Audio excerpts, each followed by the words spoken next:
good evening, everyone, friends and newcomers, listeners far and wide, listening with your outer and inner ears. Welcome to the latest floating poetry broadcast, the 11th in our weekly series, coming to you live and lively and barefoot from Rhode Island, from Weekapaug, Rhode Island, by the sea, the salty, sprightly sea. This is your poet and poetorialist, Colin Goedecke, tonight inviting you into places of playfulness, taking opportunities to be, to feel footloose, carefree, fanciful with yourself and your world. Sometimes I like to begin our time with a few quotes, and I have two here right now. A James Michener quote. The master in the art of living makes little distinction between his work and his play, his labor and his leisure, his mind and his body, his information and his recreation, his love and his religion. He hardly knows which is which. He simply pursues his vision of excellence at whatever he does, leaving others to decide whether he is working or playing. To him, he is always doing both. Thank you, James Michener. And the founder of the mystery schools, the incredible Jean Houston, apropos, I thought, who said, "We are given the being of a Stradivarius at birth, but wind up growing up playing it like a plastic fiddle. Well, here's to more fiddling, and of the more beautiful, resonant kind." As I thought of poets, of playfulness and humorousness, I definitely thought of Ogden Nash, who some of you may or may not know, a very playful spirit. And he said things like, "The Bronx? No thanks." Or, "If called by a panther, don't answer." So after him, and in his spirit, and in honor of him, I'd written a poem a few years back called The Umbilical Cord. Regarding attachments maternal, some tetherings eternal. Though the birth cord's been cut down in the gut, through the navel runs a different kind of cable, connecting those men or women unweanable to an umbilical cord that's digital, a funiculus mobilicus, comforting if strangely curious. To the undying love for your postnatal devices, my only swipe of advice is, what would your mother say if she were standing here analogously today? As you can imagine, limericks are also in my delight zone, and fun and playful, and I'm often writing them, including for friends of different kinds, sometimes around events or their birthdays or other things. And this was for a fellow I met over the years in Germany and in Berlin back in the spring of 2015. Absacker for Christoph Lauf. In Berlin, they're wild for their schnapps, except when they're all drinking hops. But when you reached the last glass, do not take a pass, or they'll lash you with large riding crops. And this one for a dog, Tobias, a Cairn Terrier, jet black, owned by a lovely friend of mine who was nicknamed Toby. I also called him the Black Mambo. So this is for Toby in Nairobi. I know a terrier named Toby who went to the wilds of Nairobi. Once he tasted big game, he was never the same or hungry for anything flabby. All right, so we go from limericks to the playfulness of boyhood or girlhood in whatever case. And this was for a wonderful friend of mine out in Wichita, originally from Wichita, then New York, and then back to Wichita. And he would tell me wonderful stories about his life and childhood, very colorful. And I was inspired to write this poem playfully for him once, and it's called The Hopalong Kit.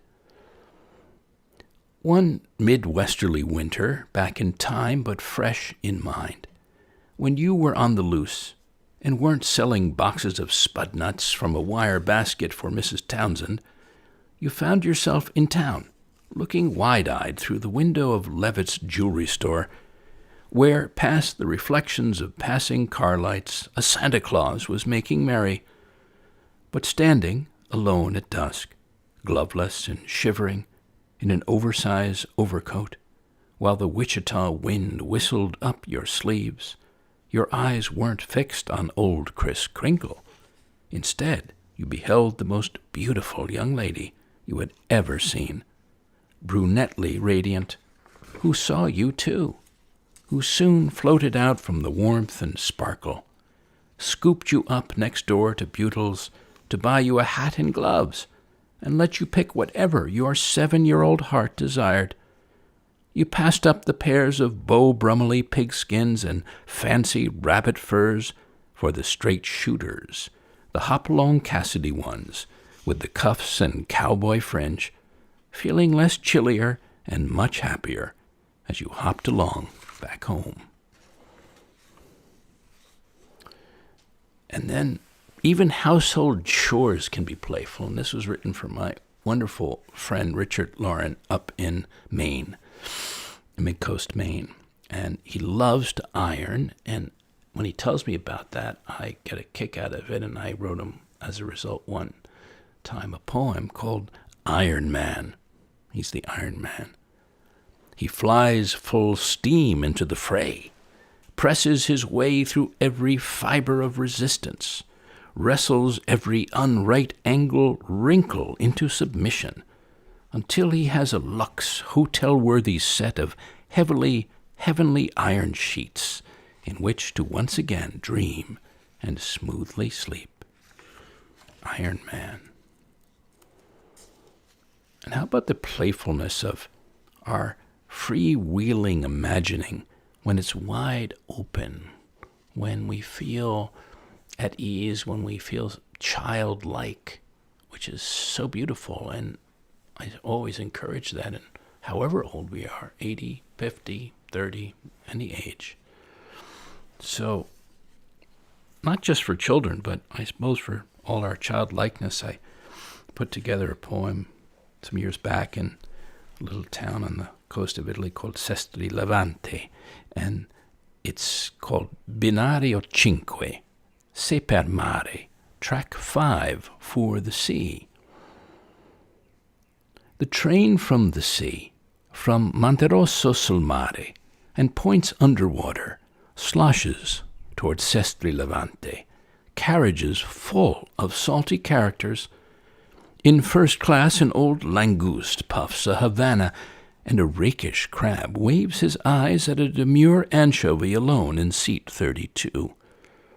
A sunglassed octopus embraces his pale pink prawn between cars, heedless of a starfish arguing politics with a pair of nonplussed oysters in second class, whose one yellow eye is blinking. Back in the sleeper, a family of mussels arise from their beds. In the WC, a razor clam shaves and hums in the tiny mirror, while a handful of cuttlefish search pockets for tickets, and the conductor, a brass-buttoned sardine with dark Sicilian eyebrows, naps behind a newspaper. The briny brass bell in the station rings, and the train from the sea swims to a stop. Doors open with a splash, and everyone scuttles down to the platform and slides into the sottopassaggio, heading for the exit and the next bus to the beach. And on that wonderful, to me, childlike wavelength, the playfulness of certain kinds of theater, and this was a Pina Bausch production at BAM years back. It was so beautiful and simple and sweet, and it inspired this poem in the moment of watching a man come out on stage dressed as a cloud and the little children dancing about. And this title is Für die Kinder, for the children. A blonde-headed, two-legged cloud with a large tin watering can, blown barefoot about by a gentle mouth, roses rain down there and there with a bending arm, and a few puffs later floats quietly off stage. Für die Kinder. Pina Bausch, an amazing artist. If you've never seen her work, try and go sometime, or I think there's a film about her also. How about the playfulness of games that we grew up with, whatever they were? One of mine and some of yours was Monopoly. And summers back in East Hampton on the South Fork of Long Island came this poem one afternoon called Board Walking. A Monopoly day, a day to stay snug inside in a wool sweater and long pants, away from the rain and gray clouds over the ocean and shingled houses, to cozy up on downy cushions round the square board and its rainbow of real estate and bright paper money. Put on a top hat or silver shoe and go. Have a roll through childhood. Glide carefree down blue and purple avenues, past park places, through yellow gardens and memories of hundreds of damp, skin-cool summer days like this. Playing property owner, house builder, hotelier, railroader, taxpayer. Taking turns and chances. Board walking a walk from the beach while the sun and August heat take their own brief holiday. Board walking. And how about the playfulness of outings with little ones, whether you're a parent or an uncle or an auntie or another relative or friend? I was riding a double-decker bus in London some summers back, and I was watching this father and his son sit there and talk about their trip that they were on to the zoo. And this poem came. The father, the son, and the monkey at the zoo. Atop the shiny double-decker as it winds down Fulham Road, a sandy-haired dad giggles with his sandy-haired son about being a boy like him, all of 4, at the London Zoo, where they're off to, and the monkey stealing his father's hat, then running off, and how they may meet that mischievous monkey again, gray but still spry, and still sporting his dear old dad's hat, and cutting quite a figure in it, among the keepers and visitors, when the jaunty fellow lights out over the gap, as he is wont to do on occasion, into the Sunday crowd for a bit of a promenade.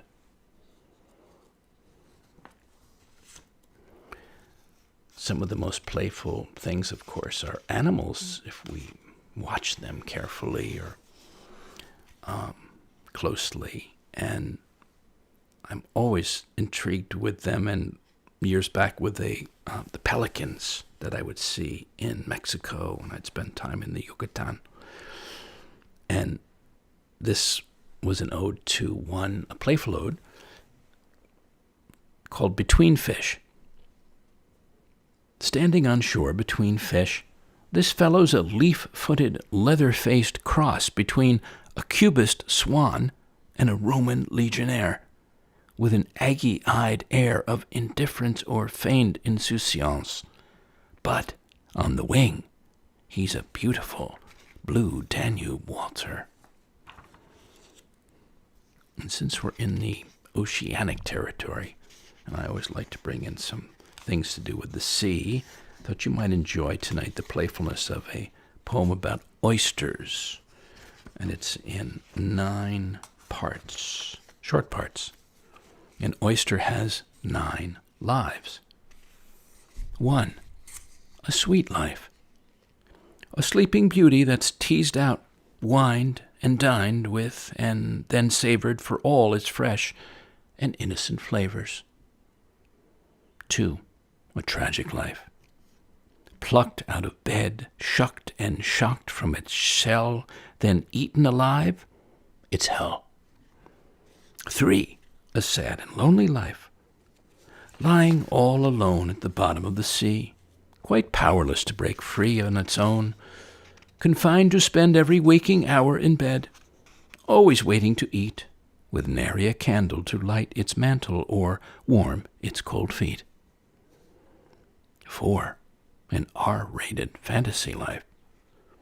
Discovered in the raw in a large waterbed, having its wet lips parted and kissed, receiving a stranger's sweet and salty tongue, being tasted then swallowed, followed by more and more potent lovemaking.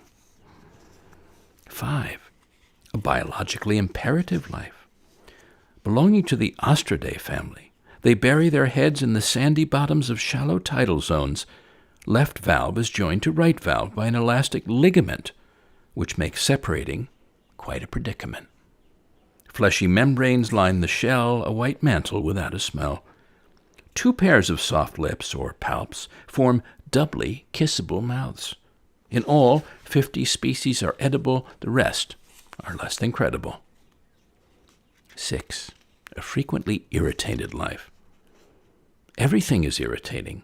The grains of sand, the prying oysterman, the rocking waves, everything except the raves of true connoisseurs, the zing and smack of aphrodisiac, the swirls of muscadet, and, of course, the occasional pearls. 7. A sexually identified life. Olympias are known hermaphrodites, which many call lurida, while blue points come both left and right, though virginica in the extreme, a contrast to Europeans never incredulous about their lusty edulous. 8. A happy-go-lucky life. From dawn to dusk, the jovial mollusk waves its tiny cilia at every passing trivia, micro-organized particles of genuine food articles that ride the waves through the lips of our unglued bivalve's mouth, heading south to the gullet and the tide, often on their side. Last, a secret life. Oh, you never know what goes on below, on the dark sea floor, behind the closed doors of all those shuttered shells, what passes between their lips, who's sharing a bed or rubbing hips, who's hiding pearls, or which ones are boys and which ones girls. The playfulness of the oyster. I was in Central Park once on a May Day, 2018, and I saw a flock of nuns in their habits flying kites.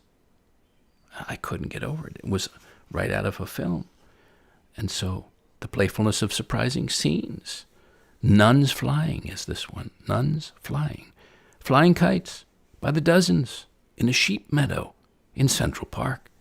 Central casting, Fellini style. Feet on the earth, habits blowing away in the wind, strings in the hand and heart reaching with joy to the heavens. A moment of serendipity, theatricality that could happen anywhere, but especially here in the wonderland of Manhattan.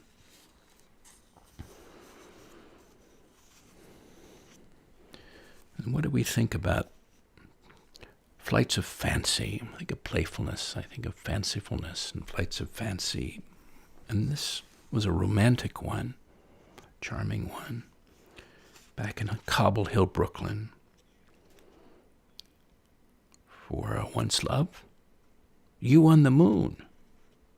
Well, there you are, clear as a bowl, between the shoulders of the spring-coated trees on my Sunday evening street, just as I expected.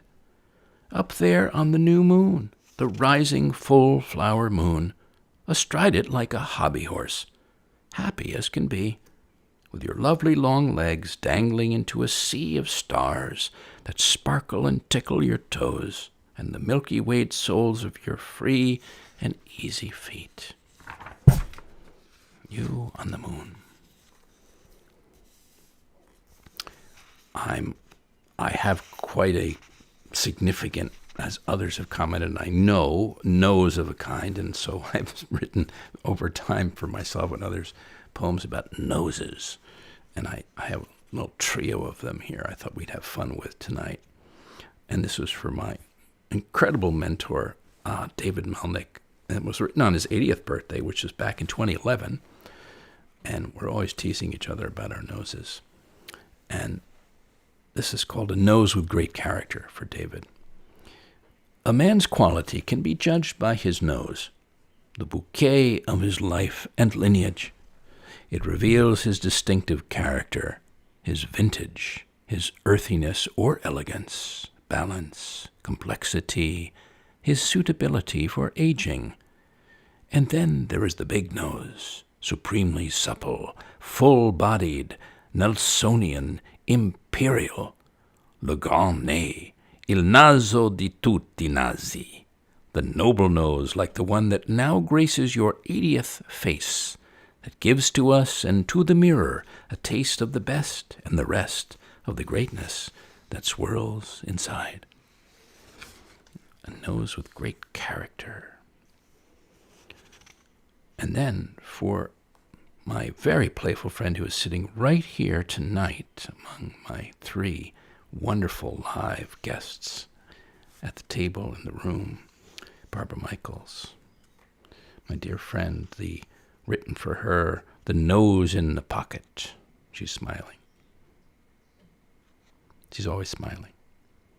She always keeps one there in her pocket, a clown nose, to pull out and pop on, light up a moment with, on the spur, her bright red bulb glowing and suddenly delighting everyone in the room, or on the street, or up in the air, where you'll sometimes find her, and always wearing one fun rose of a nose or another. Nose in the pocket. And then, just to end the nosing around for a moment, and we're winding out, so I'll read this last one, and then just 1 or 2 more other ones. The Lost Art of Nose Folding.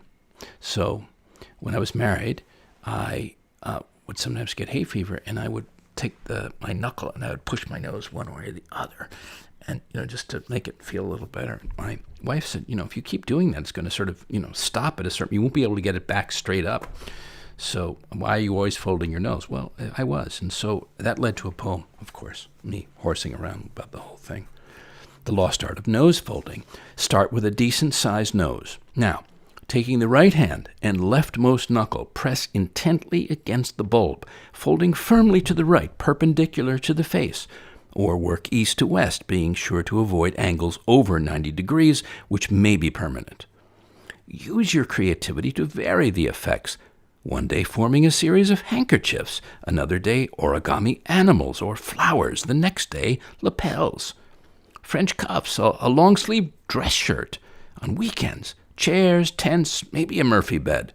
At parties, show off your contortionist skills by folding your beak into a squeeze box or umbrella. The nose is a remarkably clever and sculptural organ. Have fun with it.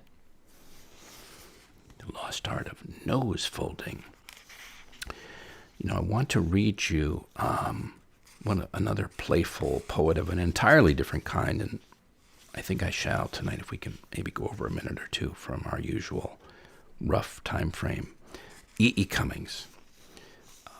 I don't know if he's an acquired taste, but he's a delightful taste, and this poem leapt out at me for tonight as I was looking through things for us, and you may know it. It's called Anyone Lived in a Pretty How Town.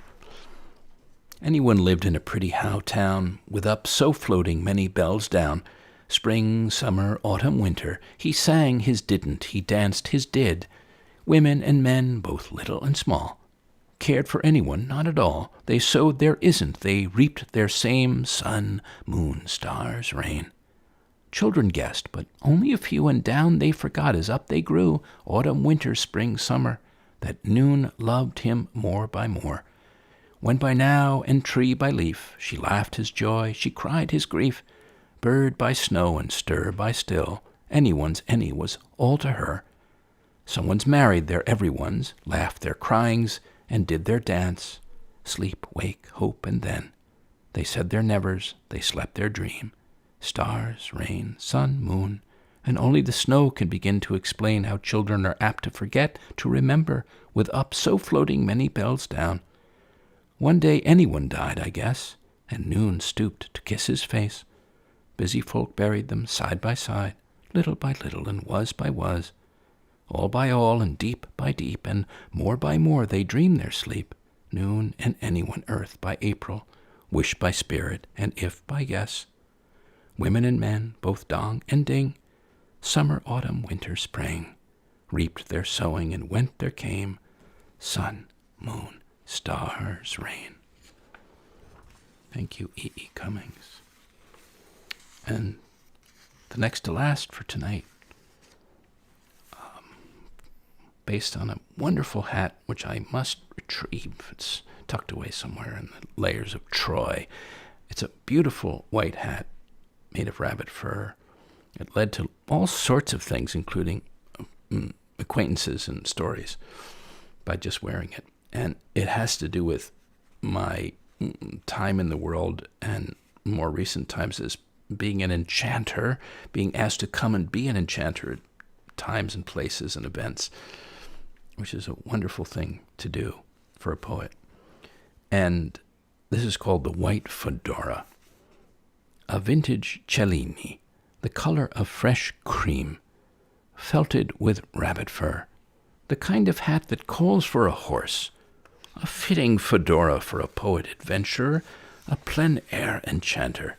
But instead of pulling a rabbit out of the hat, a hat's pulled out of the rabbit. Let the white magic begin. So we come to the end of tonight and our time until another time. And I'd like to end it with this invocation for us. Jump for joy. And jump toward it often. Every moment you can. To meet, feel, revel in it. Drink it in, pour it out, share it round, to the four corners of your world, to the rafters, to the rooftops. It's what feeds your fountain of youthfulness, your wellspring of well-being, your peace of heart and mind, daily, all life longly. Thank you for listening and for your welcome donations by PayPal and Venmo that help support these programs and poetic arts. And the recent anonymous donor supporter, thank you. But I especially thank you for your enthusiasm. Replays of all these broadcasts are online to share or hear another time. I hope you'll lean in again. Until then, good days ahead. A fine and festive 4th of July ahead. And good spirits.